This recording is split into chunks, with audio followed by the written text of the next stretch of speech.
এই মুহূর্তে আপনারা মোবাইলের স্ক্রিনের মাধ্যমে একটা ভিডিও আপনারা দেখতে পাইতরা। এই ভদ্র মহিলার নাম হইল সুনিতা। সুনিতা 9 মাস তাইন উফরে আসলা একটা রকেট লইয়া, আমেরিকার নাসার থেকে একটা রকেট লইয়া তাইন উফরে গেছলা।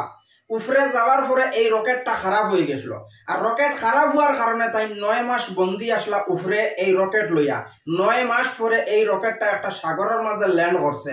সাগরের মাঝে যখন রকেটটা ল্যান্ড করছে, ল্যান্ড করার পরে দেখা গেছে সুনিতা ম্যাডাম সুস্থ মতো আছেন। তার কারণে আজকে আমেরিকার নাসার মানুষ অনেক খুশি, অথচ পুরা ভারতবর্ষের মানুষও খুশি।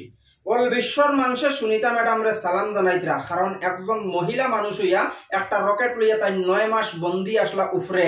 এরা হইলা অরিজিনাল মহিলা, এরা দুনিয়াত নাম খামাইতেও পারেন, আর এরা তারার ভিতর ট্যালেন্ট দেখাইতে পারেন। বর্তমান অল বিশ্বর মাঝে 99% মহিলারা পরকীয়া প্রেম আর ভালোবাসা নিয়ে তারা ব্যস্ততা হন, কিন্তু মহিলারা চাইলে কোন কাজ করতে পারে না, মহিলারা চাইলেও অনেক কিছু করতে পারে। সুনিতা ম্যাডামের মতন যত মহিলা আছেন এরা এই ধরনের রকেট লইয়া ব্যস্ততা হন, কিভাবে তারা আসমানও যাইতা, কিভাবে তারা চান্দ প্রবেশ করতা, এই জিনিসখান লইয়া অনেক মানুষ ব্যস্ততা আছেন।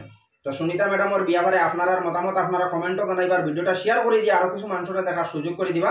9 মাস পরে সুনিতা ম্যাডাম জমিনও আইয়া ল্যান্ড করছেন, তাও সহি সালামত হিসাবে।